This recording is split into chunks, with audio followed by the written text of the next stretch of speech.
Coming up after the break, if you live in Ontario but love BC wine, you're in luck. You may not even have to go to the liquor store for pickup. The Roundup is next. North American markets were a little higher today.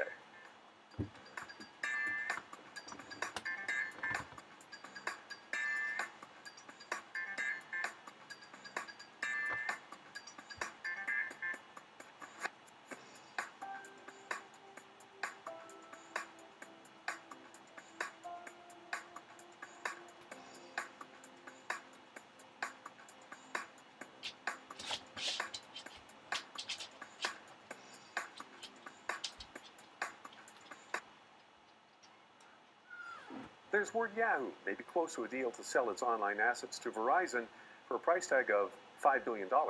That story kicks off the Roundup.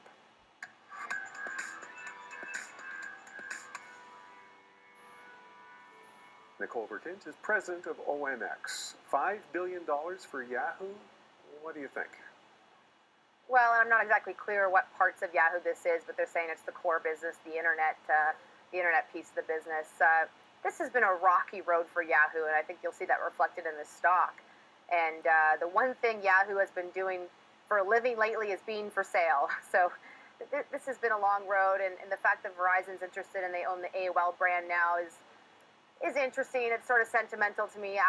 AOL and Yahoo were the brands I used when I first started using the internet, in the early 90s, but they're kind of dinosaur internet brands now. So I'm not sure, but obviously they have a lot of users, they have a lot of content, they have a lot of valuable content, and the point here is that Yahoo is very diversified. They have had a huge lack of focus. They've made a lot of acquisitions, and so in this case, they're going to be worth a lot more to a part of Yahoo will be worth a lot more to a company than on its whole, is the theory.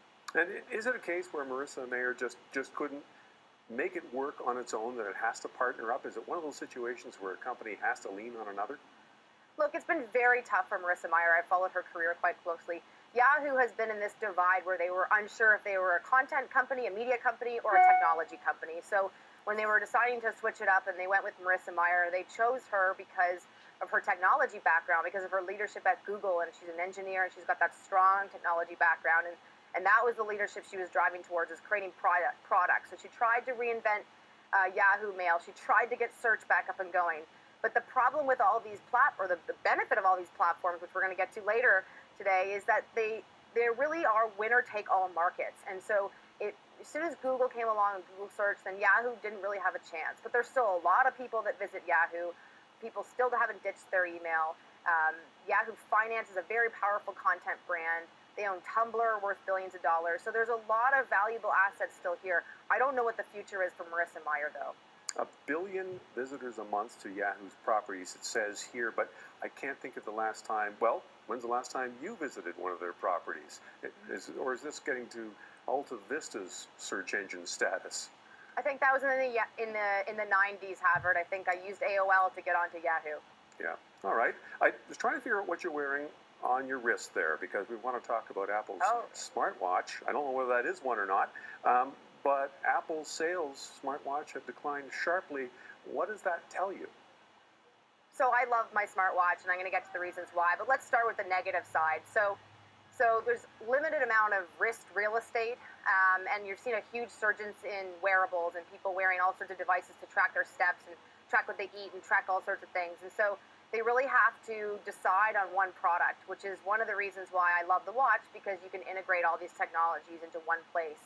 I think what's happening are the watches tend to be a lot less popular among men. So I've just noticed that. That's anecdotal. I don't have the data behind that. But I find one of the valuable things for me is my phone will be in my purse and the watch is notifying me about important things that are happening. My Uber is coming. I have an appointment coming up. Somebody is calling. Do I want to ignore them or dig in my purse to grab the call? So the watch tends to be, from what I've seen a lot more women get more value at it. And I've also seen it as a fashion thing, that there's men a little bit more so than women. I find the watch is sort of the pride of their fashion, and they don't want to switch over to a smartwatch, which is a little bit uglier. So there's pros and cons to this device.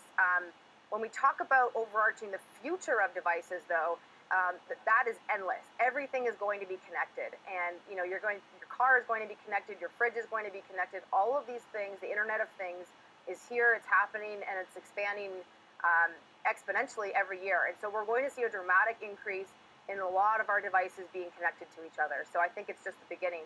Wrist real estate. Hadn't heard that one before.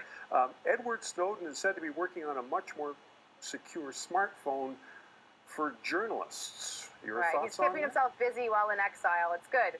I think he's solving a real problem, and that's the downside of what we're talking about when we talk about Internet of Things and everything being connected. And there's lots of areas in this world where it's very dangerous for journalists to go or people of interest to go when every little thing is being watched. And so I think it's good what he's doing. I've seen the backing from the LinkedIn founder who's giving money to people who are also trying to contribute to this issue. And there's actually a world-renowned lab based at the Monk School in the University of Toronto that I'm aware of called the Citizen Lab.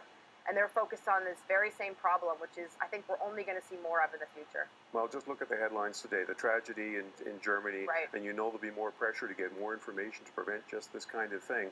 I wonder where that's going to go. Yeah, exactly. All right. I have a sad note for Warren Buffett in the Olympics for billionaires. He's no longer the bronze medalist. He slipped to fourth place. Have you heard, and are you sad for him? I don't feel sorry for Warren Buffett, no, but I'm not surprised. These founders of marketplace businesses that become winner-take-all markets, and by the nature of the way they operate are monopolies and become monopolies, they are becoming wealthier in an exponential fashion. So you've got companies like Uber. They are the largest automotive company, frankly, and do not own a single car. And Airbnb that has more rooms rented out than all the hotels combined, and they don't own a single room. There's no bricks and mortar here. Amazon is bigger than Walmart, but there's no retail aspect to them that's physical yet. I believe the future will be a combination, but that said, these founders of these companies that are marketplaces and winner-take-all platforms that don't require massive amounts of bricks and mortar, they have an ability to gain enormous amounts of wealth and exponential amounts of wealth. And a guy like Jeff Bezos is also really contributing back into the next generation, and he owns a big percentage of actually a competitor of ours, and he's contributing to that company and helping them significantly. So I think it's just going exponential. The good thing about Warren Buffett is I think his wealth is a little bit is less riskier.